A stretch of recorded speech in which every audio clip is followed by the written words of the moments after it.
Hey, Jess, tough one out there today. It seemed like you were really in control of the match up until I think she held it 3-2 in that very kind of back and forth game. Just what do you think do you think the match slipped away from you, and what do you think led to the result today?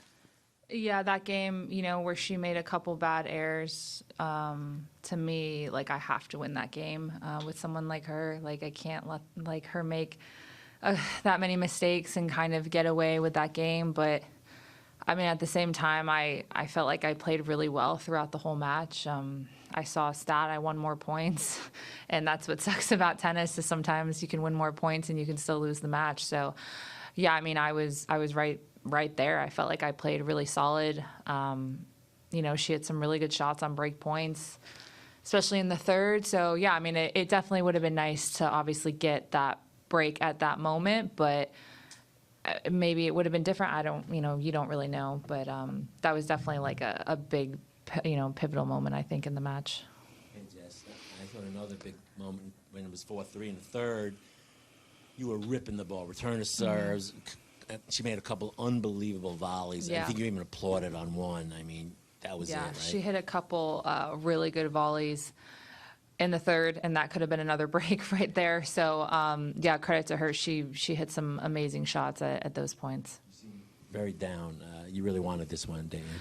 I mean, like I said, it sucks when you feel like you're playing like you win more points and you lose the match. Like, what do you really tell yourself? Like, when you look at, like, okay, what can I do differently? Obviously, there's some things I think I can still do differently, but I mean, it's kind of like I almost rather like just get killed like 2-2 instead of being like, oh, you played great and like you served well, but and you won more points, but you lost, and that's just frustrating.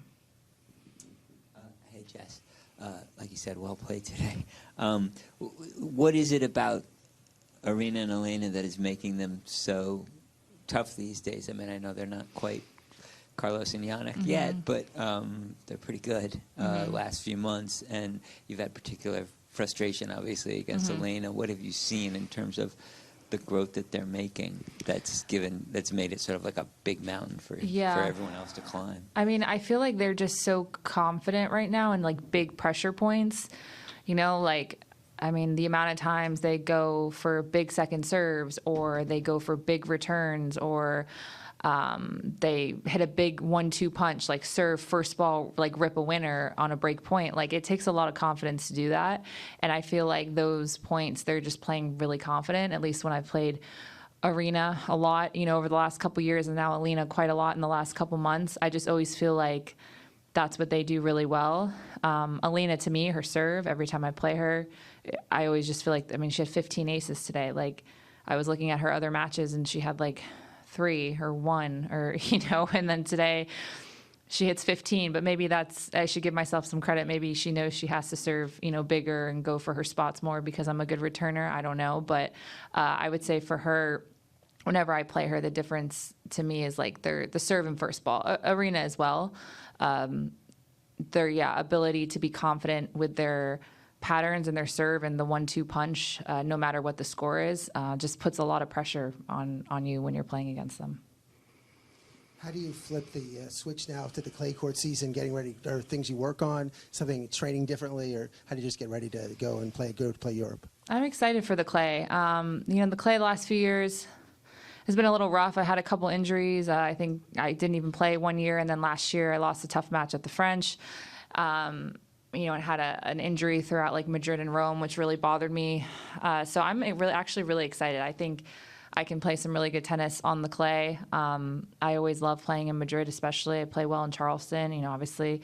So I'm excited to kind of show the stuff that I've gotten so much better at the last 6 months and kind of translate that onto the clay. I think I've been serving really well, so I think that's going to be another big weapon that'll hopefully see some better results for me. Jess, if I could ask you a non-match question, and sorry to do this after a loss, but I noticed that you had an applauding emoji on a tweet today about prize money. Yeah. And I think a couple of other players have... Applauding emoji. That's where we are these days. Yeah.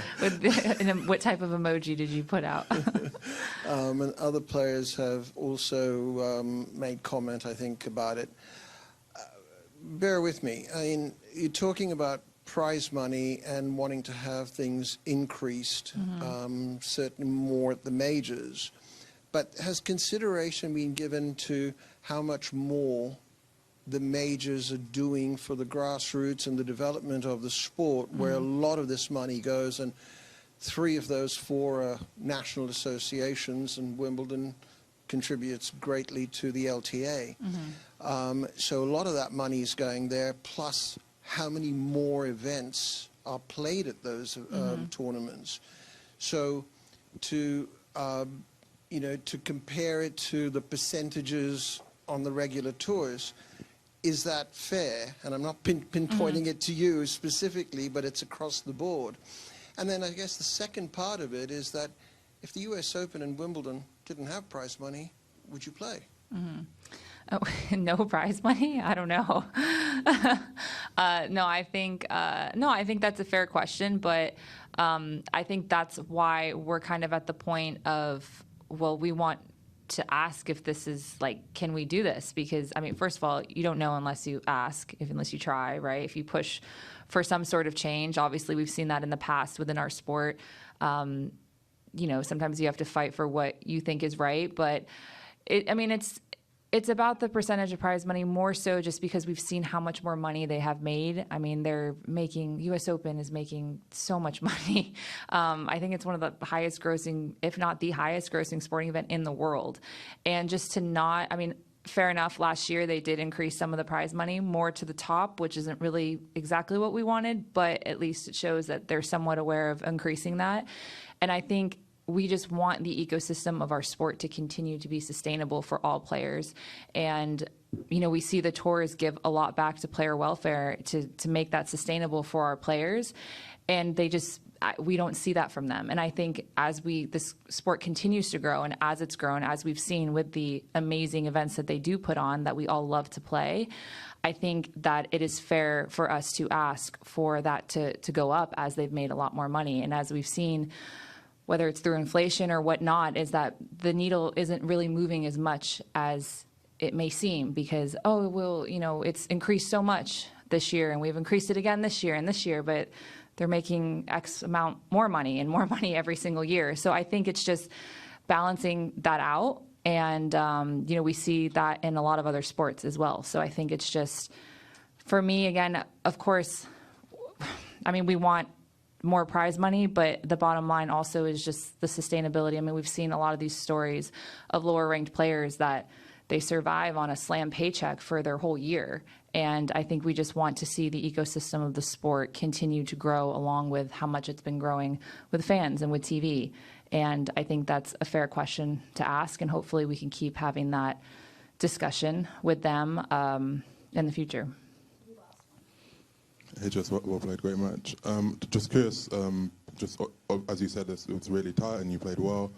How close do you feel to kind of getting a big win over, whether it's Serena or Elena in one of these big matches, given how close you have been? Yeah. I thought I was playing some great tennis the last couple weeks, losing to Elena again in both. But I'm putting myself right there. I'm giving myself the chances and the opportunities, and I think I've elevated my game. I've gotten better. I've become a better player.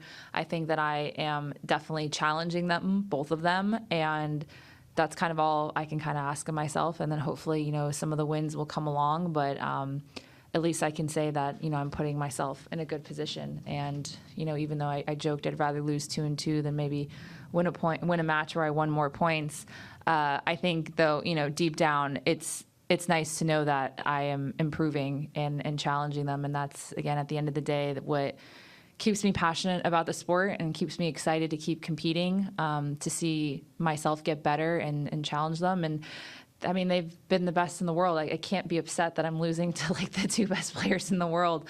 I think that's, people may rag on, oh, what do you have to do to beat them? Or, why haven't you beaten them? But at the same time, it's like when, I don't know, in the past when I always laugh at stats of girls losing to Serena. I'm like, well, it's better they're losing to Serena than like maybe some other random players that they feel like they shouldn't have lost to. So again, I think I'm putting myself in position to challenge the best players in the world and become a better player. So I'm happy with that.